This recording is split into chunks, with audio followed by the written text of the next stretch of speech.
Good morning बच्चों, how are you.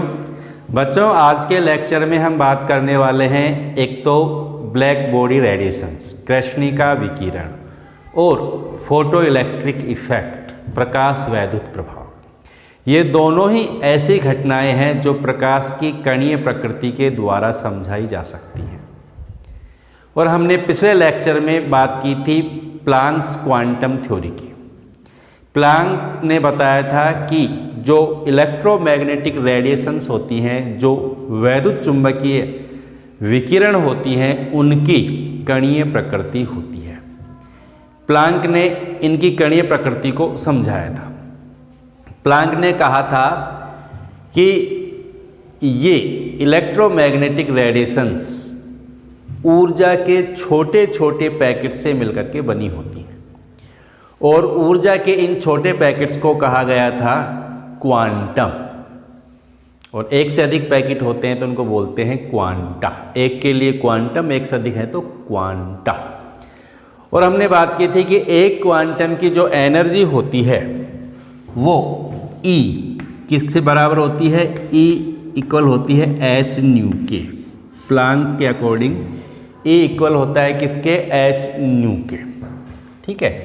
और जो लाइट है, प्रकाश है, प्रकाश के लिए ऊर्जा के ये छोटे पैकेट्स क्या कहलाते हैं? फोटोन कहलाते हैं।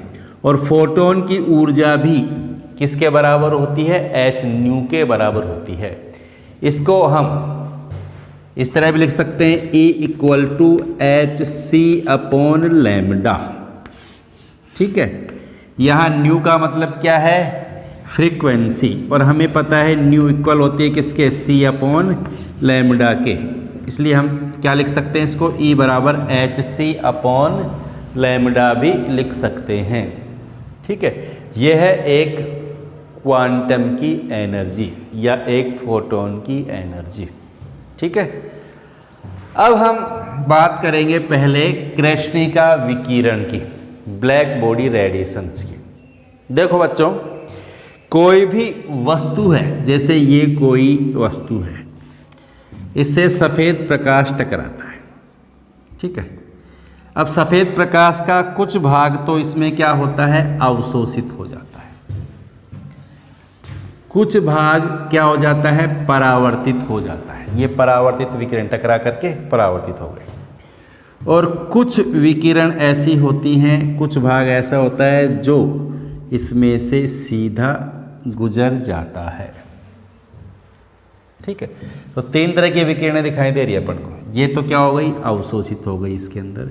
ये क्या हो गई? रिफ्लेक्ट हो गई, परावर्तित। और ये इसमें से होकर के सीधी गुजर गई। ठीक। और जो रिफ्लेक्ट होती है ना, वो हमारी आँखों के अंदर क्या करती हैं? प्रवेश करती हैं।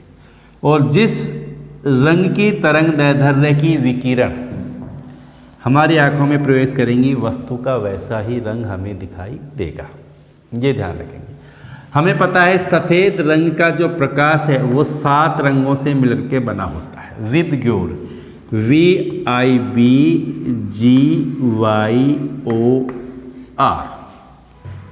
ठीक है। ये 7 रंग है। ये तो है बैंगनी, ये है इंडिगो, ये है ब्लू, ये है ग्रीन, ये है येलो, ये है ऑरेंज, और ये है रेड कलर। ठीक। और हर कलर की, हर रंग की तरंग दैर्ध्य की एक रेंज है, एक सीमा है। यहाँ से यहाँ तक की तरंग दैर्ध्य रेड कलर की है, फिर उससे कम तरंग दैर्ध्य ऑरेंज कलर की हो जाएंगी, फिर उससे कम रेंज की तरंग दैर्ध्य का कलर कैसा होगा? येलो होगा। फिर उससे कम का कैसा होगा? ग्रीन होगा। समझ गए? सबसे ज़्यादा तरंग दैर्ध्य होती है रेड कलर की, और सबसे कम होती है किसकी? बैंगनी रंग की तरंग दैर्ध्य होती है। समझ गए? अब जिस रंग की तरंग दैर्ध्य क्या होगी? परावर्तित होगी, रिफ्लेक्ट होगी, उसी रंग की हमें वस्तु दिखाई देगी। ये चीज़ ध्यान रखना। जैसे मान लीजिए ये चौक है, कौन से कलर का है? येलो कलर का। येलो कलर का क्यों है? क्योंकि इससे जो रिफ्लेक्ट होने वाला प्रकाश है उसकी तरंग दैर्ध्य कौन सी रेंज में आती है? येलो कलर की रेंज में आती है। तो हमें इसका येलो कलर दिखाई देता है। जैसे ये हमें रेड कलर का दिखाई दे रहा है, इसका मतलब इससे जो परावर्तित होने वाली तरंग दैर्ध्य हैं वो कौन सी रेंज की हैं, रेड कलर की है, तो हमें उसका रेड कलर दिखाई देता है। वस्तु का जो रंग दिखाई दे रहा है ना, वो वास्तव में लाइट का रंग है। कौन सी लाइट? जो परावर्तित होकर के हमारी आंखों में प्रवेश कर रही है, उसका रंग हमें दिखाई देता है और उसी रंग की वस्तु फिर हमें दिखाई देने लग जाती है। क्लियर? अब देखो यहाँ पर हमने देखा कि विकिरण का कुछ भाग अवशोषित हो रहा है। अब हम बात कर रहे हैं ब्लैक बॉडी की। ब्लैक बॉडी ऐसी आदर्श बॉडी होती है जो सभी प्रकार की तरंग दैर्ध्य की विकिरणों को क्या कर लेती है? अवशोषित कर लेती है। यह सभी प्रकार की तरंग दैर्ध्य की विकिरणों को उत्सर्जित कर देती है। उसे कहते हैं हम क्या? ब्लैक बॉडी, जिसको हिंदी में कहते हैं कृष्णिका। समझ गए? मान लीजिए ये कोई ब्लैक बॉडी है। अब ये क्या करती है? सभी जो भी विकिरण से टकराती है उन सभी प्रकार की विकिरणों को अपने अंदर क्या करती है? ये अवशोषित कर लेती है। मान लीजिए ये विकिरण है जिनकी तरंग दैर्ध्य λ1 है, ये विकिरण है जिसकी तरंग दैर्ध्य λ2 है, ये विकिरण है जिसकी तरंग दैर्ध्य λ3 है, ये विकिरण है जिसकी तरंग दैर्ध्य λ4 है। तो ये सभी प्रकार की विकिरणों को अपने अंदर क्या करेगी? अवशोषित कर लेती है। या सभी प्रकार की तरंग दैर्ध्य वाली विकिरणों का, अब इसमें से विकिरणें क्या हो सकती हैं? वापस बाहर भी निकल जाती हैं। सभी प्रकार की विकिरणें इसमें से क्या हो सकती हैं? उत्सर्जित हो सकती हैं। जैसे λ1, λ2, λ3, λ4, इधर से क्या हो रही है? ये अवशोषित हो रही है, इधर से क्या हो रही है? उत्सर्जित हो रही है। समझ गए? तो सभी प्रकार की विकिरणों का तो क्या करती हैं? ये अवशोषण करती हैं, और सभी प्रकार की विकिरणों का क्या करती हैं? उत्सर्जन कर देती हैं। तो इस प्रकार की जो बॉडी है, इस प्रकार की जो वस्तु है, उसे कहते हैं हम क्या? Black body. और इससे उत्सर्जित होने वाली जो विकिरणें हैं वो कहलाती हैं ब्लैक बॉडी रेडिएशन, यानी कृष्णिका विकिरण। समझ में आ गई बात? क्या कहा मैंने?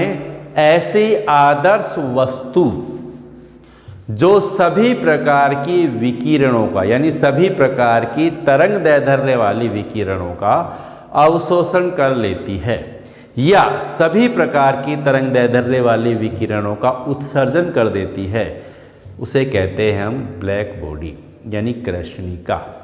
और ब्लैक बॉडी के द्वारा उत्सर्जित होने वाली विकिरण कहलाती हैं ब्लैक बॉडी रेडिएशंस, अर्थात कृष्णिका विकिरण। ठीक है बच्चों, समझ में आ गई बात? अब देखो हमने यहाँ नाम दिया ब्लैक बॉडी। ब्लैक बॉडी क्यों कहा हमने इसको? देखो हमें पता है कि जो ब्लैक कलर होता है ना, ब्लैक कलर की जो वस्तु होती है वो सभी प्रकार की विकिरणों का क्या करती है? अवशोषित करती है। देखो जैसे सभी प्रकार की विकिरणों का अगर अवशोषण हो रहा है किसी वस्तु के द्वारा, जैसे कोई भी वस्तु है, मान लीजिए सभी प्रकार की विकिरणों का अवशोषण करती है, सभी प्रकार की विकिरणों का अवशोषण हो रहा है, यहाँ पर किसी का भी परावर्तन नहीं हो रहा है। अगर सभी प्रकार की विकिरणों का अवशोषण हो रहा है ना, तो समझ लो उस वस्तु का रंग कैसा होगा? काला रंग होगा। वो काले रंग की दिखाई देगी, ब्लैक कलर की दिखाई देगी। किसी वस्तु का ब्लैक कलर का मतलब क्या है? कि वो सभी प्रकार की विकिरणों को अपने अंदर अवशोषित कर रही है। ठीक है। और वाइट कलर कब दिखाई देता है? जब कोई वस्तु, जैसे मान लीजिए यहाँ सफ़ेद प्रकाश टकरा रहा है और सारा का सारा प्रकाश क्या हो रहा है? रिफ्लेक्ट हो रहा है, न तो अवशोषित हो रहा है और न ही इसमें से गुजर रहा है, सारा का सारा क्या हो गया? परावर्तित हो गया। तो वस्तु हमें कैसी दिखाई देगी? सफ़ेद कलर की दिखाई देगी। जैसे मेरी सफ़ेद कलर की शर्ट है, इसका मतलब इस पर जो लाइट टकरा रही है वो सारी क्या हो रही है? परावर्तित हो रही है। सभी प्रकार की विकिरणें परावर्तित हो रही हैं, इसका मतलब इसका कलर सफ़ेद। अगर सभी प्रकार की विकिरणों का अगर अवशोषण हो जाता तो ये कैसी दिखाई देती है? हमें ब्लैक कलर की दिखाई देती है। ठीक है। और ब्लैक बॉडी क्या करती है? सभी प्रकार की विकिरणों का अवशोषण करती है और सभी प्रकार की विकिरणों को उत्सर्जन कर देती है। क्लियर? ये ध्यान रखेंगे। अब चारकोल जो होता है ना, वो एक अच्छी ब्लैक बॉडी है। वो सभी प्रकार की विकिरणों का क्या कर लेती है, अवशोषण कर लेती है। ठीक है, देखो स्टार है, सन है यानी सूरज है, ये भी ब्लैक बॉडी होती है। सूरज का रंग हमें कैसे दिखाई देता है, येलो कलर का दिखाई देता है। क्यों? क्योंकि सूरज जो है ना विकिरणों को क्या कर रहा है, उत्सर्जित करता है, और विकिरणों को उत्सर्जित करता है, और उससे जो उत्सर्जित होने वाले विकिरण हैं उनमें ज़्यादा अमाउंट येलो कलर की तरंग दैर्ध्य वाले विकिरणों का होता है। ज़्यादा अमाउंट में येलो कलर की तरंग दैर्ध्य वाले विकिरण होती है, इसीलिए सन हमें कैसा दिखाई देता है, येलो कलर का दिखाई देता है। ठीक है, अब हम बात करते हैं, देखो जैसे आयरन की वस्तु है, लोहे की वस्तु है। पहले तो आप बताओ कि कोई भी वस्तु विकिरणों का उत्सर्जन करती है, कब करेगी? जैसे चौक है, विकिरणों का उत्सर्जन करने लग जाएगा क्या? नहीं, ये विकिरणों का उत्सर्जन कब करेगा?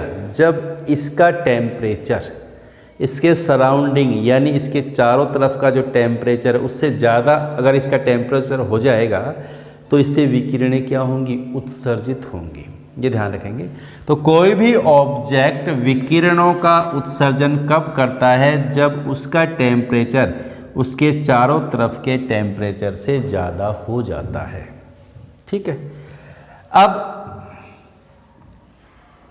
हम इसको गरम करते हैं। मान लीजिए ये लोहे की वस्तु है, लोहे की वस्तु को गरम कर रहे हैं अपन, इसको गरम कर रहे हैं, हीट दे रहे हैं इसको हीट देंगे तो क्या होगा, इसका टेम्परेचर जो है अपने चारों तरफ के टेम्परेचर से ज़्यादा हो जाएगा, और जब इसका टेम्परेचर अपने चारों तरफ के टेम्परेचर से ज़्यादा हो जाएगा तो ये विकिरणों को क्या करेगा, उत्सर्जित करेगा, और ये सभी प्रकार की विकिरणों को उत्सर्जित करेगा।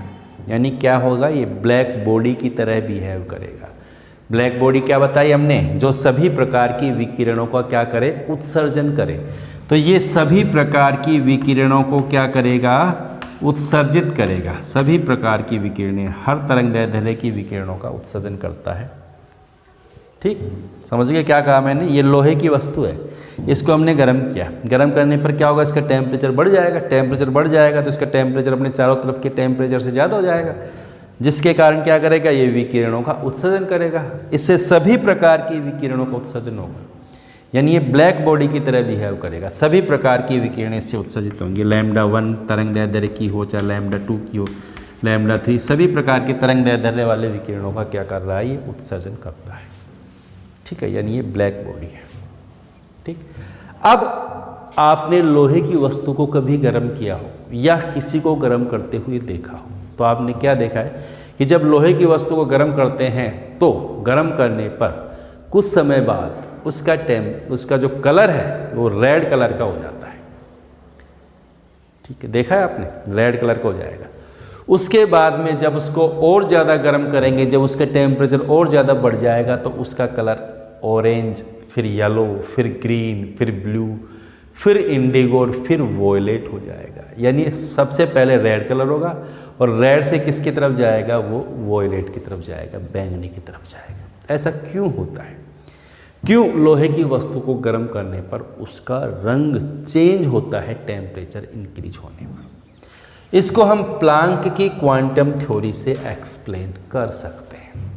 देखो कैसे, जैसे हमने इसको गर्म किया, गर्म करने पर ध्यान से समझेंगे, गर्म करने पर इसका टेम्परेचर इंक्रीज होगा, T फॉर टेम्परेचर, ताप बढ़ेगा, और जो एनर्जी होती है वो ताप के क्या होती है, समानुपाती। जैसे विकिरण की एनर्जी ताप के क्या होगी, समानुपाती। टेम्परेचर बढ़ता जाएगा मतलब एनर्जी बढ़ेगी।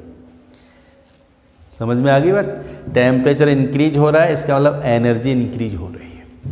और हमें पता है कि जो एनर्जी है क्वांटा की, क्वांटम की, वो किसके बराबर होती है, hc/λ के। तो इसको गर्म करेंगे, गर्म करने पर जो उत्सर्जित विकिरण उत्सर्जित हो रही है उनकी एनर्जी बढ़ रही है, एनर्जी बढ़ रही है, इसका मतलब, और हमने पढ़ा है E बराबर किसके होता है, hc/λ। ठीक है, टेम्परेचर बढ़ा, एनर्जी बढ़ी, एनर्जी बढ़ी का मतलब hc/λ। अब h तो कांस्टेंट है यहाँ पर, प्लैंक कांस्टेंट। c क्या है? प्रकाश का वेग, वो भी कांस्टेंट है। क्या है? लैम्डा। यानी E बढ़ रहा है, इसका मतलब लैम्डा में क्या आ रही है? कमी। ठीक है। E इन्वर्सली प्रोपोर्शनल होता है किसके? लैम्डा के। व्युत्क्रमानुपाती है ना, एनर्जी लैम्डा के व्युत्क्रमानुपाती होती है। समझ में आ रही है बात? तो टेम्परेचर बढ़ने पर एनर्जी बढ़ रही है। एनर्जी बढ़ रही है, इसका मतलब लैम्डा घट रहा है। लैम्डा मतलब तरंग दैर्ध्य घट रहा है, वेव लेंथ घट रही है। समझ गए मेरी बात को? एनर्जी जितनी ज़्यादा बढ़ेगी, वेवलेंथ उतना ही घटता जाएगा। शुरुआत में जब हम इस लोहे की वस्तु को गर्म कर रहे हैं तो इसकी एनर्जी, मान लीजिए इसका टेम्परेचर है T1, तो एनर्जी होगी E1। फिर टेम्परेचर बढ़ जाएगा, टेम्परेचर हो जाएगा T2, एनर्जी हो जाएगी E2। फिर टेम्परेचर हो जाएगा T3, एनर्जी हो जाएगी E3। ठीक। टेम्परेचर T1 तो है कम, T2 है ज़्यादा, T3 है और ज़्यादा, T4 इससे ज़्यादा। इससे टेम्परेचर बढ़ता जा रहा है। टेम्परेचर बढ़ता जा रहा है, इसका मतलब एनर्जी भी बढ़ती जा रही है। समझ गए बात को? T1 टेम्परेचर पर एनर्जी E1 है, T2 पर एनर्जी E2 हो गई, T3 टेम्परेचर पर एनर्जी E3 होगी, T4 पर एनर्जी कितनी हो जाएगी? E4। यानी टेम्परेचर के साथ एनर्जी बढ़ रही है। टेम्परेचर बढ़ रहा है, इधर एनर्जी बढ़ रही है। और एनर्जी बढ़ रही है, इसका मतलब लैम्डा घटेगा। E1 सबसे कम एनर्जी कब है? E1। और सबसे कम एनर्जी E1 है, इसका मतलब तरंग दैर्ध्य सबसे ज़्यादा होगा। समझना इस चीज़ को, आप थोड़ा ध्यान समझना कि T1 टेम्परेचर कम है, और T1 टेम्परेचर कम है यानी इस टेम्परेचर पर एनर्जी भी कम है, और एनर्जी कम है, इसका मतलब तरंग दैर्ध्य सबसे ज़्यादा है। तो प्रारंभ में एनर्जी कम होती है, टेम्परेचर कम होता है, तरंग दैर्ध्य ज़्यादा होता है। और तरंग दैर्ध्य का जो तरंग दैर्ध्य की बात करें हम, तो तरंग दैर्ध्य सबसे ज़्यादा किसकी होती है? रेड कलर की। किसकी होती है? रेड कलर की। समझ गए? तो T1 टेम्परेचर पर एनर्जी E1 जो कम है, इसका मतलब E1 होने पर जो तरंग दैर्ध्य है वो ज़्यादा होती है। और तरंग दैर्ध्य ज़्यादा किसकी है? सबसे ज़्यादा तरंग दैर्ध्य कौन सी कलर की होती है? रेड कलर की। इसलिए हमें जो लोहे की वस्तु का रंग है सबसे पहले कैसा दिखाई देता है? रेड कलर का दिखाई देता है। क्लियर? जब टेम्परेचर इंक्रीज होगा, T2 हो गया टेम्परेचर, तो E2 एनर्जी हो जाएगी, यानी एनर्जी बढ़ गई। एनर्जी बढ़ गई, इसका मतलब तरंग दैर्ध्य में क्या आई? कमी। अब रेड से कम तरंग दैर्ध्य किसकी होती है? ऑरेंज की। तो फिर हमें उसका रंग कैसा दिखाई देगा? ऑरेंज दिखाई देगा। फिर टेम्परेचर इंक्रीज करेंगे, फिर तरंग दैर्ध्य क्या हो जाएगी? घट जाएगी। तो फिर तरंग दैर्ध्य घट जाएगी तो कलर कैसा हो जाएगा? येलो हो जाएगा। फिर और गर्म करेंगे तो फिर तरंग दैर्ध्य घटेगी, तो फिर इस तरह रंग बदलता बदलता चला जाएगा। समझ में आ गई बात? तो ये ध्यान रखेंगे। इसको हम एक्सप्लेन कर सकते हैं किससे? प्लांक की क्वांटम थ्योरी से। समझ में आ गया? कोई दिक्कत नहीं है। ठीक है, तो ये ध्यान रखेंगे, ब्लैक बॉडी ऐसी बॉडी होती है जो सभी प्रकार की विकिरणों का उत्सर्जन भी कर सकती है और सभी प्रकार की विकिरणों का अवशोषण भी कर सकती है। और इससे उत्सर्जित होने वाली विकिरणें होती हैं ब्लैक बॉडी रेडिएशंस, कृष्णिका विकिरण। और यहाँ समझने वाली बात जो है वो यही है कि जब लोहे की वस्तु को गर्म किया जाता है, उससे विकिरण उत्सर्जित होती हैं तो उसका रंग चेंज होता है। कम टेम्परेचर पर रेड कलर होता है, क्योंकि कम टेम्परेचर पर एनर्जी कम होती है, तरंग दैर्ध्य ज़्यादा होती है, और सब ज़्यादा तरंग दैर्ध्य रेड कलर की होती है, इसलिए हमें वस्तु रेड कलर की दिखाई देती है। जब उसके टेम्परेचर को इंक्रीज करते हैं, एनर्जी इंक्रीज हो जाती है। एनर्जी इंक्रीज हो जाती है तो तरंग दैर्ध्य डिक्रीज हो जाती है। तरंग दैर्ध्य डिक्रीज होती है, इसलिए कलर चेंज हो जाता है। फिर उसको और ज़्यादा गर्म करते हैं तो फिर एनर्जी और ज़्यादा बढ़ती है, यानी तरंग दैर्ध्य और ज़्यादा घटती है, तरंग दैर्ध्य घट जाती है, मतलब कलर जैसे जैसे तरंग दैर्ध्य घटती जाएगी वैसे वैसे कलर भी चेंज होता जाएगा। ठीक है, समझ में आ गई बात? इसको हम आगे, ये ग्राफ है खींचा गया है, इस ग्राफ की सहायता से समझ सकते हैं। देखो, लोहे की गर्म वस्तु से निकलने वाली विकिरणों की तरंग दैर्ध्य व रेडिएशन इंटेंसिटी यानी उनकी तीव्रता के मध्य ग्राफ खींचा गया। इसमें एक्स अक्ष पर वेवलेंथ यानी तरंग दैर्ध्य और वाई अक्ष पर रेडिएशन इंटेंसिटी यानी विकिरणों की तीव्रता, या हम कह सकते हैं फोटोन की मात्रा। ठीक है, इसमें देखो 2000 केल्विन, 3000 केल्विन, 4000 केल्विन, 5000 केल्विन ताप पर ये ग्राफ दर्शाया गया। देखिए 4000 केल्विन ताप पर लोहे का जो कलर है वो लाल रंग का दिखाई दे रहा है, अर्थात लाल रंग की जो तरंग दैर्ध्य का जो अमाउंट है वो सब ज़्यादा होता है 4000 केल्विन ताप पर। 5000 केल्विन ताप पर हम देखें तो इसका जो पीक पॉइंट है वो सबसे ऊपर है, और वहाँ इसका कलर हो गया कैसा, येलो कलर का। क्यों? क्योंकि यहाँ इस ताप पर सबसे ज़्यादा निकलने वाली जो विकिरणें हैं वो पीले रंग की तरंग दैर्ध्य वाली होती हैं। उसके बाद में ताप में वृद्धि करने पर कलर चेंज हो रहा है, फिर वो ग्रीन कलर का हो गया, फिर वो देखो किधर की तरफ जा रहा है, वॉयलेट कलर की तरफ जा रहा है। ठीक है, ग्राफ में सारे कलर आपको दिखाई भी दे रहे हैं और आपको ये वक्र समझ में भी आ गया होगा। बच्चों अब हम बात करेंगे प्रकाश वैद्युत प्रभाव की, फोटो इलेक्ट्रिक इफेक्ट क्या होता है। देखो कुछ सक्रिय धातु हैं जैसे सोडियम है, पोटेशियम है, रूबेडियम है, सीजियम है, ये सक्रिय धातु होती है। इन धातुओं की सतह पर जब निश्चित आवर्ती का प्रकाश गिरता है, निश्चित आवर्ती की विकिरण गिरती है, तो इसमें से इलेक्ट्रॉन उत्सर्जित हो जाते हैं, इसमें से इलेक्ट्रॉन इजेक्ट हो जाते हैं, इसमें से इलेक्ट्रॉन बाहर निकलते हैं, जिसके कारण वैद्युत प्रभाव उत्पन्न होता है। इस घटना को बोलते हैं प्रकाश वैद्युत प्रभाव। और जो फोटो सेल जो होते हैं, सौर सेल जो होते हैं, वो भी इसी सिद्धांत पर कार्य करते हैं। अब देखो यहां प्रकाश जो आपतित होता है और इलेक्ट्रॉन जो इजेक्ट होता है, इनके बीच में जो समय अंतराल होता है वो बहुत ही कम होता है। यानी जैसे ही प्रकाश टकराता है वैसे इलेक्ट्रॉन क्या होता है, उत्सर्जित होता है। प्रकाश हमने पढ़ा है, प्रकाश किससे मिलकर के बना हुआ है, ऊर्जा के पैकेट से, जिन्हें क्या कहते हैं, फोटोन। तो यहाँ पर क्या टकराते हैं, फोटोन टकराते हैं। फोटोन टकराते हैं तो इलेक्ट्रॉन क्या हो जाता है, इसमें से इजेक्ट हो जाते हैं। यहाँ बहुत सारे इलेक्ट्रॉन हैं धातु की सतह पर जो ढीले बंधे रहते हैं। जैसे ही फोटोन टकराएगा इलेक्ट्रॉन उसमें से इजेक्ट हो जाएगा। जैसे आपने बॉल पिट्ठू खेला है, पहले क्या करते थे हम, पत्थरों को रख देते एक ऊपर एक और बॉल से उसको मारते थे। जैसे ही उसको बॉल से मार देते तो उसमें से पत्थर निकलता था या पत्थर गिर जाते थे। तो जैसे ही हम उसको मारते हैं उसमें से पत्थर निकलता है, बीच का पत्थर बाहर निकल जाता है। उसी प्रकार जब यहाँ पर फोटोन टकराते हैं तो फोटोन टकराते ही उसमें से क्या निकलता है, इलेक्ट्रॉन, क्योंकि फोटोन को की एनर्जी से इलेक्ट्रॉन उसमें से फ्री होकर के बाहर निकल जाता है। इस घटना को बोलते हैं प्रकाश वैद्युत प्रभाव।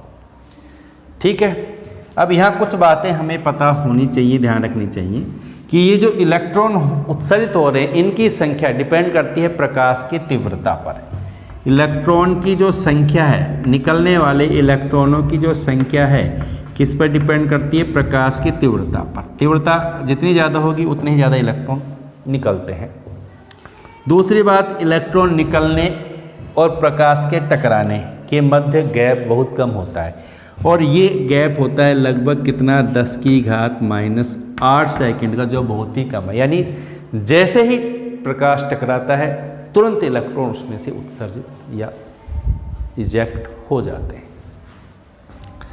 ठीक है, ये ध्यान रखना है कि यहाँ पर सभी प्रकार की विकिरण है, जैसे मान लीजिए कोई विकिरण टकरा गई इलेक्ट्रॉन उत्सर्जित हो जाएगा, ऐसा नहीं होता है। एक निश्चित आवृत्ति वाली विकिरण, ऐसी विकिरण जो निश्चित आवृत्ति की है वो है टकराती है तो ही इलेक्ट्रॉन क्या होते हैं, निकलते हैं। निश्चित आवृत्ति की विकिरण उसको बोलते हैं दहली आवृत्ति। क्या कहते हैं उसको, दहली आवृत्ति, जिसको न्यू नोट से व्यक्त करते हैं। ठीक है, दहली आवृत्ति के बराबर आवृत्ति वाली विकिरण जब टकराती है तो इलेक्ट्रॉन इजेक्ट होते हैं, तो इलेक्ट्रॉन निकलते हैं। और दहली आवृत्ति के बराबर आवृत्ति वाली विकिरण में जो फोटोन है उस फोटोन की एनर्जी कितनी होती है, h न्यू नोट। दहली आवृत्ति के बराबर आवृत्ति अगर है तो फोटोन की एनर्जी होगी E h न्यू नोट, और उस एनर्जी को कहेंगे हम क्या, कार्यफलन। जिसको W नोट से व्यक्त किया, क्या कहेंगे इसको? कार्यफलन। ठीक है, यानी कार्यफलन क्या है? वह एनर्जी है जो इलेक्ट्रॉन को क्या करती है? इजेक्ट करती है। उससे इलेक्ट्रॉन क्या होते हैं? इजेक्ट हो जाएंगे, ये ध्यान रखना। यानी इतनी एनर्जी चाहिए इलेक्ट्रॉन को धातु की सतह से मुक्त करने के लिए, निकालने के लिए, जिसे क्या कहा हमने? कार्यफलन कहा। अब देखो, धातु की सतह से जो विकिरण टकराती है उसकी न्यूनतम आवृत्ति कितनी होनी चाहिए? दहलीय आवृत्ति के बराबर होनी चाहिए, तभी उसमें से इलेक्ट्रॉन मुक्त होगा। अगर दहलीय आवृत्ति से कम आवृत्ति की विकिरण टकरा रही है, दहलीय आवृत्ति से कम आवृत्ति की विकिरण टकरा रही है, तो इलेक्ट्रॉनों का इजेक्शन नहीं होगा, इलेक्ट्रॉन उसमें से मुक्त नहीं होंगे। मान लेते हैं हम कि 10 हर्ट्ज आवृत्ति क्या है? दहलीय आवृत्ति, यानी इतनी आवृत्ति अगर है तो ही इलेक्ट्रॉन रिजेक्ट होते हैं। इससे कम आवृत्ति, मान लीजिए 9 हर्ट्ज आवृत्ति का विकिरण टकराता है, तो इलेक्ट्रॉन रिजेक्ट नहीं होंगे। 10 हर्ट्ज आवृत्ति की विकिरण टकराती है तो इसमें से इलेक्ट्रॉन इजेक्ट हो जाए। ठीक, यानी कम से कम इतनी आवृत्ति होनी चाहिए। इससे कम आवृत्ति की विकिरण है तो इलेक्ट्रॉन इजेक्ट नहीं होगी। इससे ज़्यादा आवृत्ति की है विकिरण है तो उससे इलेक्ट्रॉन इजेक्ट भी हो जाएगा और इलेक्ट्रॉन को गतिज ऊर्जा भी प्राप्त होगी। क्या समझे? दहलीय आवृत्ति के बराबर आवृत्ति है तो इलेक्ट्रॉन क्या होगा? इजेक्ट होगा, उसकी जो गतिज ऊर्जा है वो 0 होगी। समझ गए? दहलीय आवृत्ति के बराबर आवृत्ति वाली विकिरण टकरा रही है तो गतिज ऊर्जा 0 होगी इलेक्ट्रॉन की, और दहलीय आवृत्ति से अधिक आवृत्ति की विकिरण टकरा रही है तो इलेक्ट्रॉन इजेक्ट भी होगा और इलेक्ट्रॉन को गतिज ऊर्जा भी प्राप्त होगी। समझ गए? यानी इलेक्ट्रॉन की जो गतिज ऊर्जा है, ये ध्यान देना, इलेक्ट्रॉन की जो गतिज ऊर्जा है वो बराबर होगी किसके? टकराने वाली जो विकिरण है या जो फोटोन है, फोटोन की ऊर्जा। जो फोटोन की विकिरण टकरा रही है उसकी ऊर्जा माइनस कार्यफलन। ठीक है, कार्यफलन क्या है? वह न्यूनतम ऊर्जा है जो इलेक्ट्रॉन को क्या कर देगी? इजेक्ट कर देगी। ठीक, तो इलेक्ट्रॉन को इजेक्ट करने के लिए जो एनर्जी चाहिए वो तो है कार्यफलन, और फोटोन की टोटल एनर्जी है ये। तो फोटोन की एनर्जी में से कार्यफलन को घटा देंगे तो क्या बच जाएगी? इलेक्ट्रॉन की गतिज ऊर्जा, और गतिज ऊर्जा होती है 12mv²। क्या होती है? 12mv²। फोटोन की एनर्जी होती है hν और कार्यफलन W0। 12mv² बराबर hν माइनस कार्यफलन किसके बराबर होता है? hν0 के। hν0 तो 12mv² बराबर, यहाँ h कांस्टेंट हो जाएगा तो न्यू माइनस ν0। ठीक है, तो समझ में आ गई बात। तो ये है प्रकाश वैद्युत प्रभाव। तो आज हमने 2 घटनाओं की बात की है, कृष्णिका विकिरण और प्रकाश वैद्युत प्रभाव। उम्मीद करता हूँ कि दोनों ही बातें आपको आसानी से समझ में आ गई होंगी। जो इस चैनल पर नए हैं उन्हें चैनल को सब्सक्राइब भी करना है, लाइक भी करना है और शेयर भी करना है। धन्यवाद।